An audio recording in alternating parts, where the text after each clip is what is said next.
act accordingly.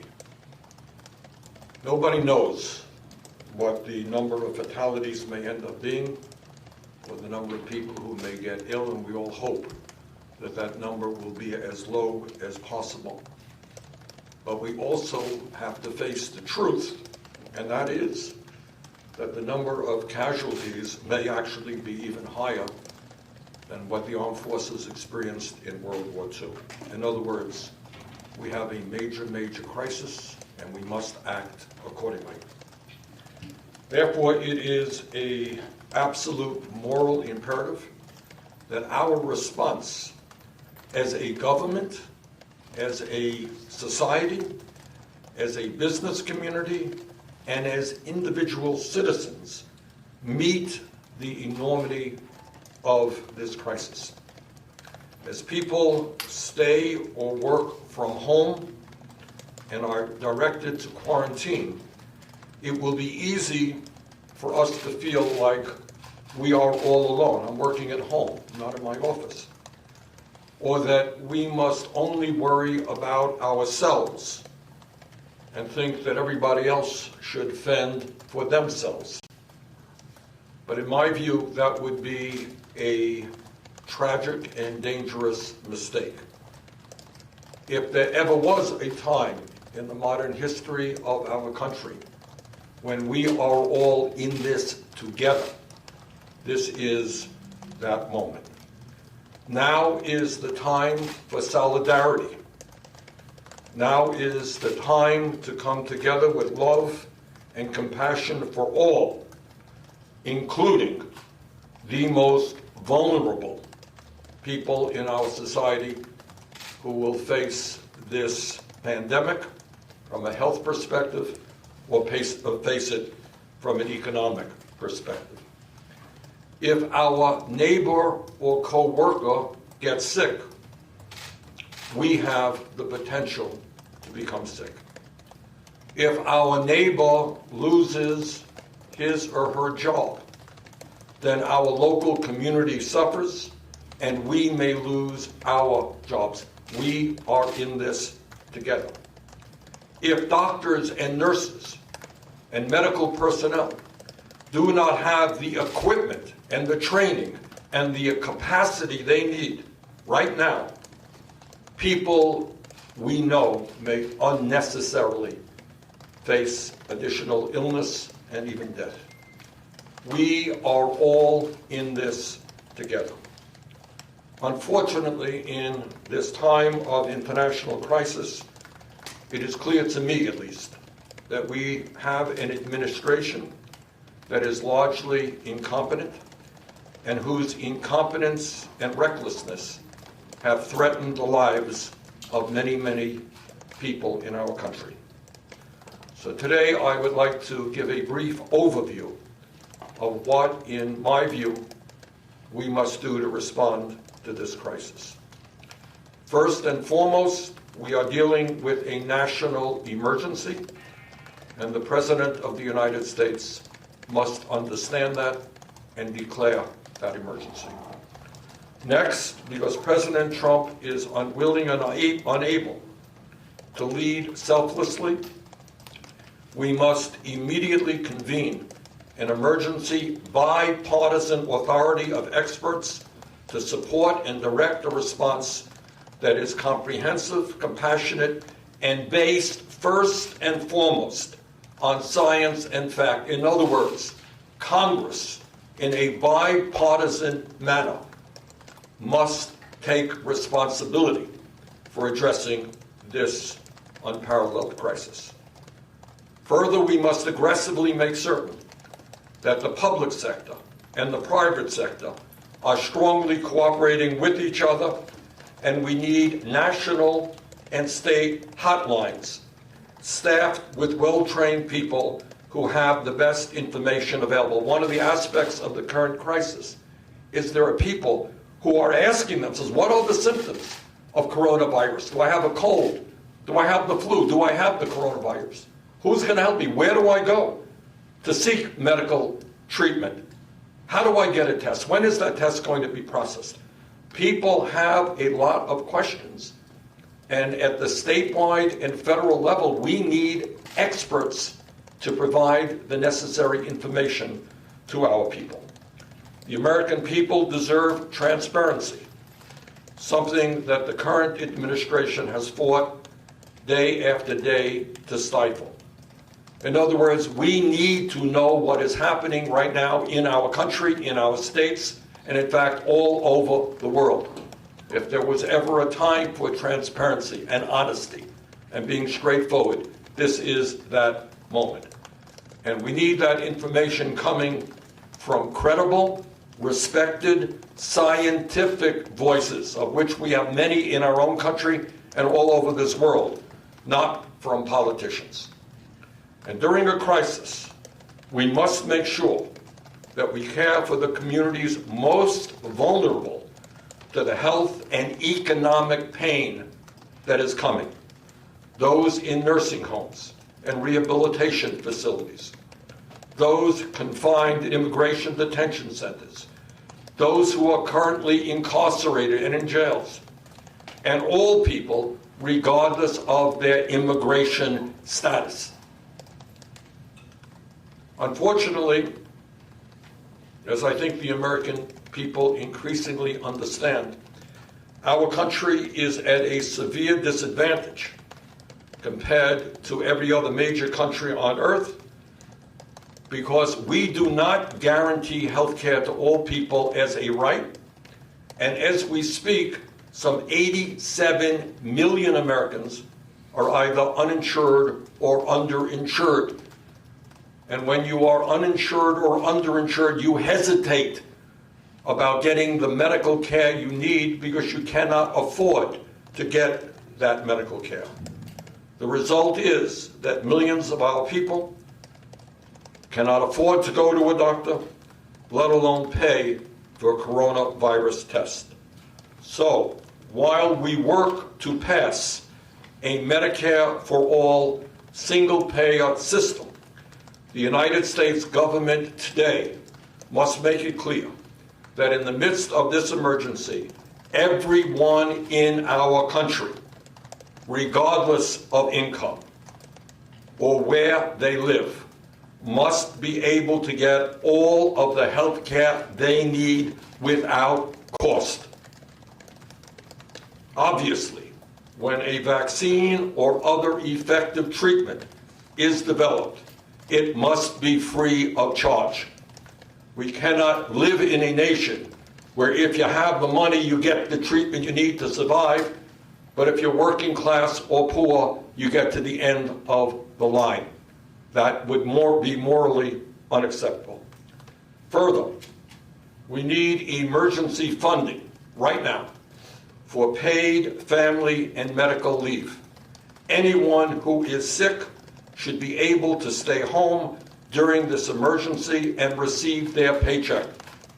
What we do not want to see is at a time when half of our people are living paycheck to paycheck, when they need to go to work in order to take care of their family, we do not want to see people going to work who are sick and who can spread the coronavirus. We also need an immediate expansion of community health centers in this country so that every American will have access to a nearby healthcare facility. Where do I go? How do I get a test? How do I get the results of that test? Need greatly to expand our primary healthcare capabilities in this country, and that includes expanding community health centers. We need to determine the status of our testing and processing for the coronavirus. The government must respond aggressively to make certain that we, in fact, have the latest and most effective tests available and the quickest means of processing those tests. There are other countries around the world who are doing better than we are in that regard. We should be learning from them.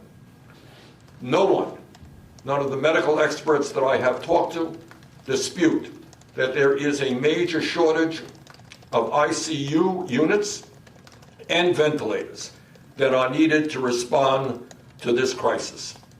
The federal government must work aggressively with the private sector to make sure that this equipment is available to hospitals and the rest of the medical community. Our current healthcare system does not have the doctors and nurses we currently need. We are understaffed. During this crisis, we need to mobilize medical residents, retired medical professionals, and other medical personnel to help us deal with this crisis. We need to make sure that doctors, nurses, and medical professionals have the instructions and personal protective equipment that they need. This is not only because we care about the well-being of medical professionals, but if they go down, then our capability to respond to this crisis is significantly diminished. The pharmaceutical industry must be told in no uncertain terms that the medicines that they manufacture for this crisis will be sold at cost. This is not the time for price gouging or profiteering. The coronavirus is already causing a global economic meltdown, which is impacting people throughout the world and in our own country. And it is especially dangerous for low-income and working-class families, people who today, before the crisis, are struggling economically. Instead of providing more tax breaks to the top 1% and large corporations, we need to provide economic assistance to the elderly, and I worry very much about elderly people in this country today, many of whom are isolated, many of whom do not have a lot of money. We need to worry about those who are already sick. We need to worry about working families with children, people with disabilities, the homeless, and all those who are vulnerable. We need to provide, in that context, emergency unemployment assistance to anyone in this country who loses their job through no fault of their own. Right now, 23% of those who are eligible to receive unemployment compensation do not receive it. Under our proposal, everyone who loses a job must qualify for unemployment compensation at least 100% of their prior salary, with a cap of $1,150 a week or $60,000 a year. In addition, those who depend on tips, and the restaurant industry is suffering very much from the meltdown, those who depend on tips, gig workers, domestic workers, and independent contractors must also qualify for unemployment insurance to make up for the income that they lose during this crisis. We need to make sure that the elderly, people with disabilities, and families with children have access to nutritious food. That means expanding the Meals on Wheels program. It means expanding the school lunch program and SNAP so that no one goes hungry during this crisis, and everyone who cannot leave their home can receive nutritious meals delivered directly to where they live. We need also, in this economic crisis, to place an immediate moratorium on evictions, on foreclosures, and on utility shutoffs, so that no one loses their home during this crisis, and that everyone has access to clean water, electricity, heat, and air conditioning. We need to construct emergency homeless shelters to make sure that the homeless, survivors of domestic violence, and college students quarantined off campus are able to receive the shelter, the health care, and the nutrition they need. We need to provide emergency lending to small and medium-sized businesses to cover payroll, new construction of manufacturing facilities, and production of emergency supplies such as masks and ventilators, a very serious problem right now in the midst of this crisis. Here is the bottom line, and that bottom line is that in the midst of this unprecedented moment, We need to listen to the scientists, to the researchers, to the medical folks, not to politicians. We need an emergency response to the current emergency, and we need it immediately. We need more doctors and nurses in underserved areas. We need to make sure that workers who lose their jobs in this crisis receive the unemployment assistance they need. And in this moment, we need to make sure that in the future, after this crisis is behind us, we build a healthcare system that makes sure that every person in this country is guaranteed the health care that they need. Thank you all very much. Senator Sanders, have you considered going back to Washington in the Senate?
Italy is now almost in a full lockdown. All non-essential services will be halted in the country for the next 15 days. And now, no more coffees at a bar, no more pizzas, no more lunch outside. Everything is shut down. Every activities related to food is shut down. The only one open are bakeries and the groceries. So Italians can still go and buy their favorite fruits and vegetables, can still go to supermarket. Actually, Conte told Italians, don't rush to buy foods and goods. Everything will be available. Don't be in a hurry. But we already saw several queues in front of the main supermarkets of Milan. Why? Because people should stay at least 1 meter away one from each other. So this is creating long queue in front of every supermarket. As you can see, there is about 100 people queuing, very orderly, everyone respecting the 1 meter distance. But today the fridge was really empty, so I had to come. It's gonna take a while. You can still buy a cigarette at the tobacconists here in Italy. Those are one of the few shops which are still considered essentials by the government. You can walk your dog at the park, but just for a limited time and just